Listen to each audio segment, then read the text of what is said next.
Shalom, salam sejahtera dalam kasih Tuhan kita Yesus Kristus. Jumpa kembali dengan saya Pendeta Berton Nababan. Saya menyapa Bapak Ibu Saudara dimanapun berada. Apa kabarnya? Saya berharap dan berdoa masing-masing kita dikaruniakan Tuhan kekuatan, kesehatan, panjang umur. Dan jangan lupa tetap andalkan Tuhan, percayakan hidup penuh kepada Tuhan.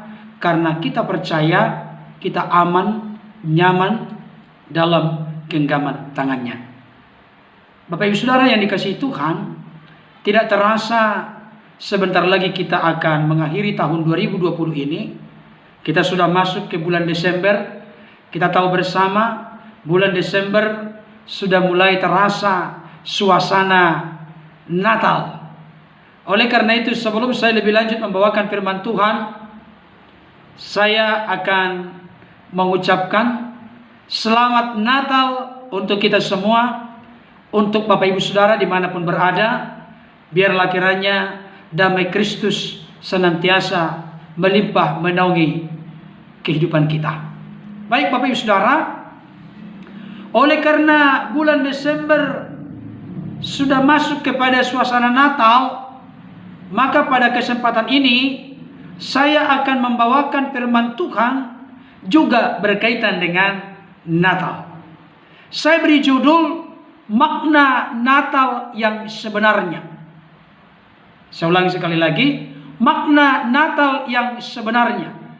Firman Tuhan saya bacakan untuk kita dari Matius pasal 1 ayat 21 sampai 23. Demikian bunyinya. Ia akan melahirkan anak laki-laki, dan engkau akan menamakan dia Yesus, karena dialah yang akan menyelamatkan umatnya dari dosa mereka. Hal itu terjadi supaya genaplah yang difirmankan Tuhan oleh Nabi. Sesungguhnya anak darah itu akan mengandung dan melahirkan seorang anak laki-laki, dan mereka akan menamakan dia Immanuel, yang berarti Allah menyertai kita. Bapak Ibu Saudara yang dikasihi oleh Tuhan, memulai saya membawakan firman Tuhan ini, pertama-tama saya mengajukan pertanyaan kepada setiap kita. Apakah makna Natal bagimu? Apakah makna Natal bagiku? Apakah makna Natal bagi kita semua? Saudaraku yang dikasihi oleh Tuhan, ketika pertanyaan seperti ini diajukan kepada masing-masing kita, bisa menjadi bermacam-macam dan beraneka ragam jawaban yang muncul. Mulai dari yang jelas, samar-samar, bahkan sampai kepada makna yang menyimpang dan sama sekali tidak ada sangkut pautnya atau bersinggungan dengan peristiwa Natal. Oleh karena itulah, pada kesempatan ini, saya perlu menyampaikan makna Natal yang sebenarnya dari sudut pandang firman Tuhan, terlebih khusus dari bagian firman Tuhan yang sudah saya bacakan pada kesempatan ini. Bapak Ibu Saudara, ini sangat penting untuk kita perhatikan secara seksama, secara serius dan sungguh-sungguh, supaya jangan sampai kita terjebak dalam pengertian yang sempit, dangkal dan miskin dalam merayakan Natal setiap tahunnya, terlebih dalam momen Natal Desember 2020 ini. Kenapa hal ini menjadi penting Bapak Ibu Saudara? Untuk menghindarkan kita jangan sampai kita merayakan Natal tapi justru semakin membuat kita tidak berkenan dan tidak disukai oleh Tuhan. Ada satu ungkapan yang sangat menarik dan hal itu betul-betul menyadarkan dan mengingatkan saya. Jangan sampai orang Kristen merayakan Natal tanpa kehadiran Kristus di dalamnya. Memang dalam konteks perayaan Natal tahun ini agak berbeda dibandingkan dengan perayaan-perayaan Natal sebelumnya. Kenapa saudaraku? Karena kita sedang diperhadapkan dengan pandemi virus corona atau COVID-19, baik secara nasional maupun internasional. Jadi barangkali mungkin ada yang bertatap muka langsung di gereja, tetapi dengan mengikuti protokol kesehatan secara ketat. Misalnya kalau gedung gereja itu hanya muat 100 orang, maka paling tidak 50 orang yang diperbolehkan.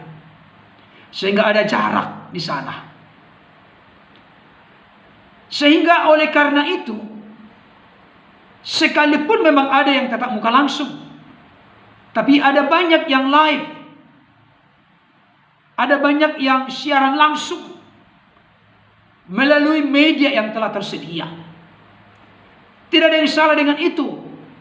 Kalau maksud dan tujuannya untuk mensupport, mendukung pemerintah kita dalam mengatasi situasi kondisi yang sedang terjadi saat ini berkaitan dengan virus corona ini. Saudaraku yang dikasihi Tuhan.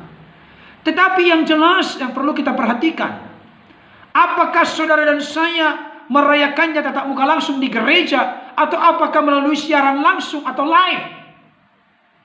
Makna Natal yang sebenarnya tidak pernah berubah.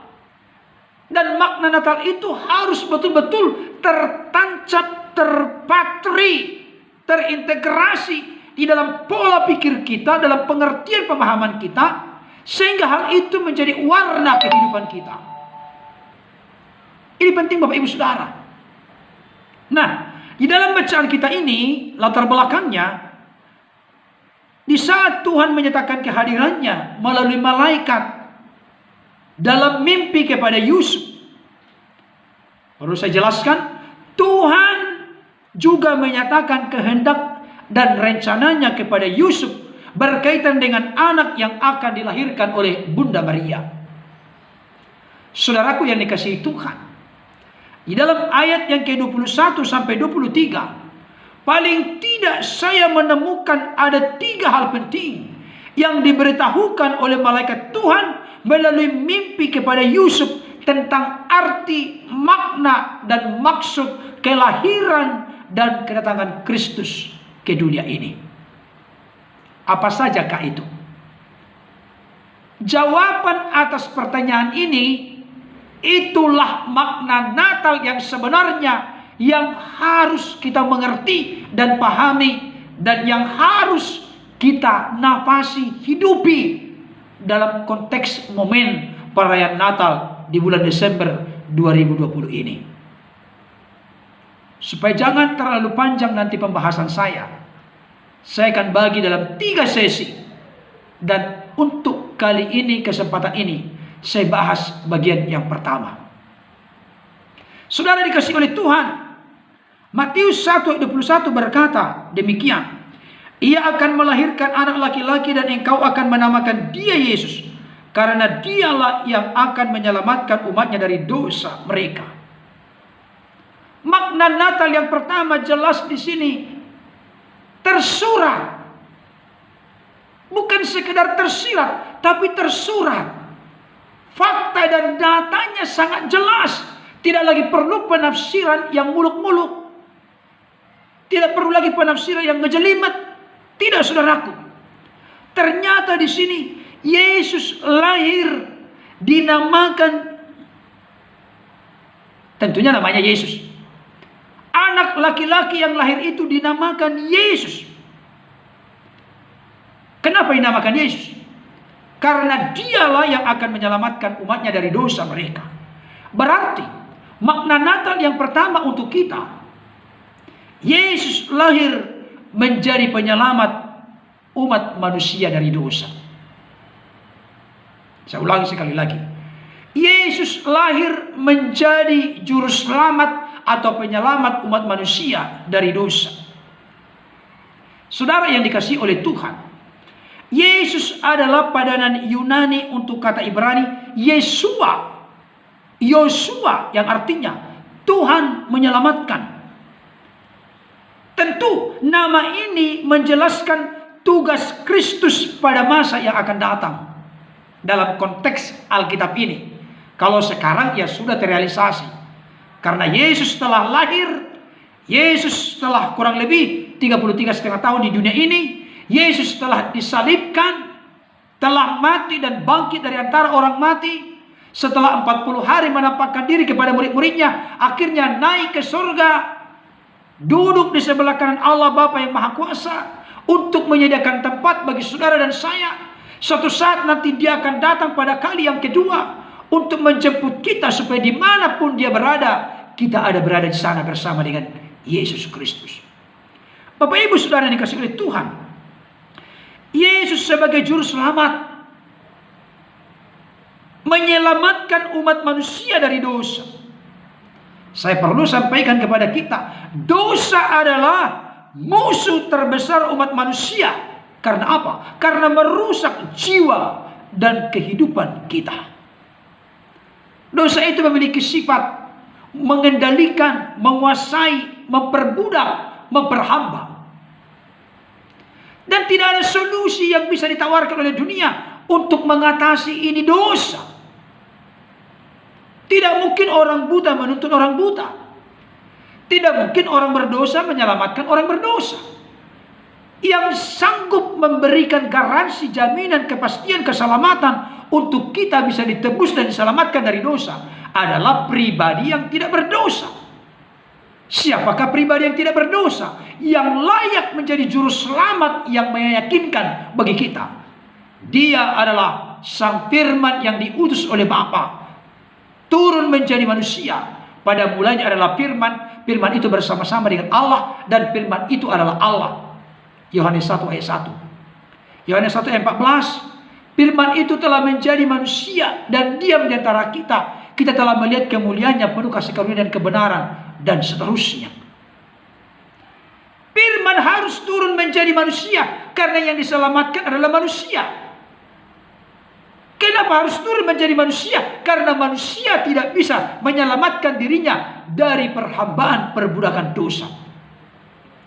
Saudaraku, saya sering ibaratkan orang yang jatuh ke dalam dosa atau orang yang hidup di dalam dosa adalah sama seperti seseorang yang terjerumus, terjerembab masuk ke lumpur hidup. Apa yang saudara tahu lumpur hidup?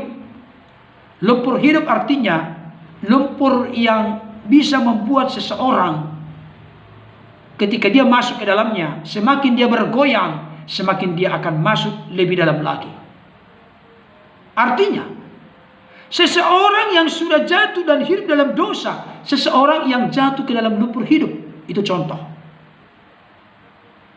Dan dia tidak bisa keluar dari lumpur itu. Semakin dia berjuang, semakin dia berupaya, bekerja keras untuk lepas dan keluar dari lumpur hidup itu, semakin dia jatuh lebih dalam lagi, tenggelam. Artinya, semakin saudara dan saya berjuang untuk menuntaskan dosa, melepaskan diri dari dosa, semakin kita tidak berdaya. Tapi kita patut bersyukur dan berterima kasih. Bapa di surga telah mengaruniakan anaknya yang tunggal, miliknya yang terbaik, Yesus Kristus, telah rela turun dari surga yang penuh dengan kemuliaan, keagungan, dan kekudusan itu. Datang ke tengah-tengah dunia, turun ke tengah-tengah dunia yang penuh dengan dosa dan nista. Semua itu dilakukan, semua itu dikerjakan demi saudara dan saya yang hidup dalam perbudakan perhambaan dosa. Saudara, ini yang perlu kita syukuri dan hayati ketika kita merayakan Natal.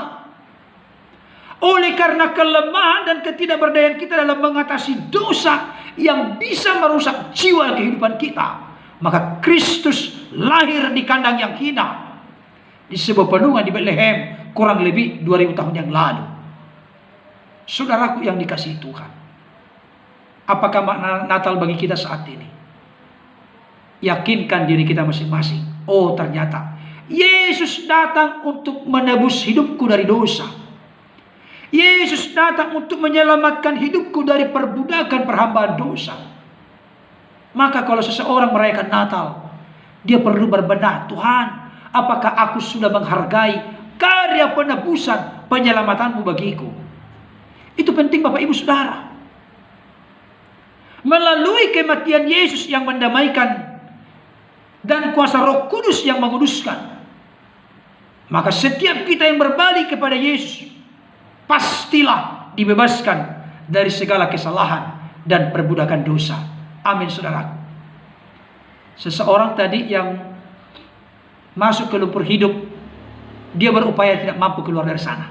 Semakin jatuh dia lebih dalam lagi. Tapi kalau seseorang melemparkan tali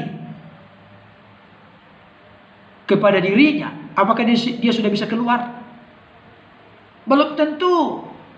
Kalau dia berkata, aku mau senang di sini, aku suka di dalam lumpur hidup ini, tidak bisa dia keluar. Tapi kalau seseorang dilemparkan dari luar ke lumpur hidup itu, kalau seseorang melemparkan tali dari luar ke lumpur hidup itu, dan dia memegang erat tali itu, dan dia tidak memberontak tapi menyerah kepada tali itu, dia percaya tali itu bisa dipakai untuk mengangkat dia dari lumpur hidup itu, maka yang dari luar pun menarik tali itu, dan dia pun keluar dari lumpur hidup. Itulah yang dilakukan oleh Yesus kepada saudara dan saya. Dia rela merentangkan tangannya di kayu salib, tangan dan kakinya dipaku, kepalanya dimahkotai duri, lambungnya ditusuk, darah bercucuran untuk menyucikan dan menguduskan segala kenajisan, keberdosaan, kehinaan, kesalahan kita. Hanya dialah yang sanggup untuk menyelamatkan kita. Perbuatan baik tidak mungkin menyelamatkan. Tapi seseorang yang sudah diselamatkan, pasti dia melakukan perbuatan baik. Bapak Ibu Saudara, mari rayakanlah Natal dalam konteks seperti itu. Syukuri anugerah kebaikan Bapa melalui Kristus